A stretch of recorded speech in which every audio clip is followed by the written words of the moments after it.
Hello everybody, Eric Jonas here for PT on Ice, and today we're going to talk a little bit about lateral elbow tendinopathy and looking at the wrist, really, for these patients. So it's quite common that these patients are going to have reduced grip strength, and so we'll test their grip strength. They come in with lateral elbow pain, we'll test their grip strength. Usually that reproduces their symptoms of lateral elbow pain, but it's also somewhat of an impairment or a deficit, a strength deficit.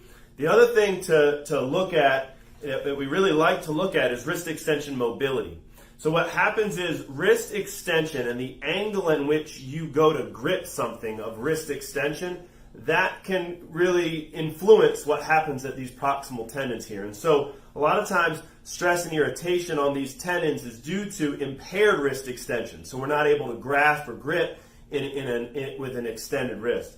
So looking at wrist extension, just basic little light open chain type stuff, it's nice to just come in and really just kind of grabbing the carpals, grabbing that proximal row of carpals and distracting them off the bat.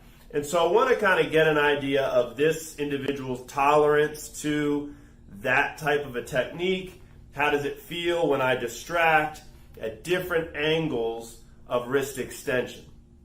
All right, so I'm going to vary those angles as I distract to just see how that feels for her. Now, for most people, that kind of is fairly, it feels good, right? And they kind of like the distraction movement. But what I'd like to do is really progress that to bigger angles of wrist extension and start doing a bit of an anterior directed force. So it's distract and then push down. So I'm pushing in that volar direction like that to try to create more extension, right?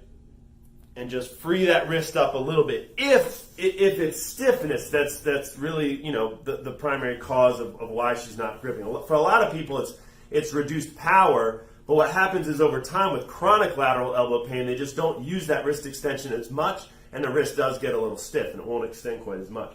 And then, see if we could just stand.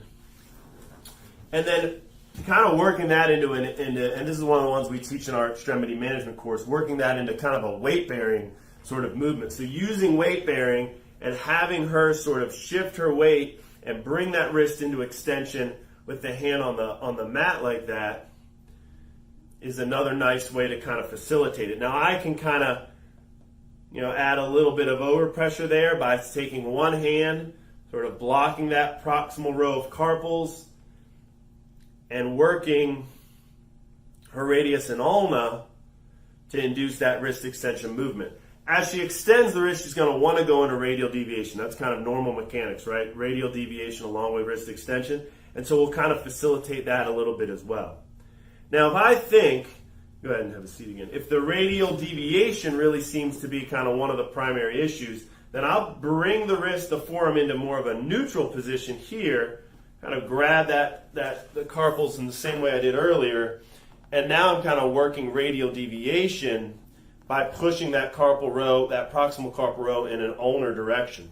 So now I'm doing the same type technique where I'm coming in, giving a little bit of distraction, and then by pressing down towards the ulna, facilitating radial deviation like that. So breaking down those two movements like that can be kind of nice, right? Where I work extension, I work radial deviation, and then maybe I couple both of them with the weight-bearing movement.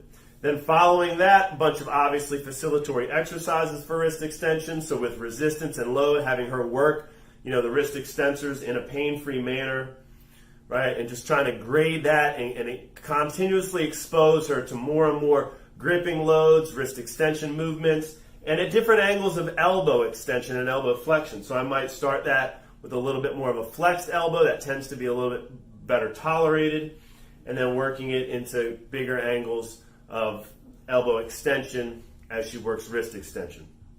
With a dumbbell in the hand, a resistance band or something, just to kind of give her a little bit of load to work through for that.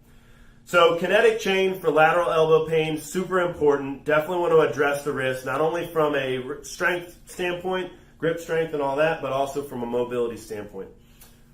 All right, hope that helps. Take care, everybody.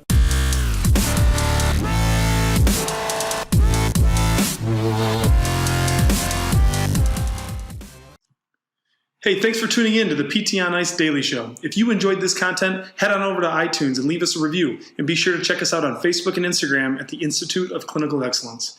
If you're interested in getting plugged into more ICE content on a weekly basis while earning CEUs from home, check out our virtual ICE online mentorship program at ptonice.com.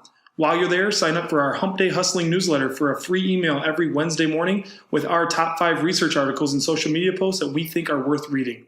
Head over to ptonice.com and scroll to the bottom of the page to sign up.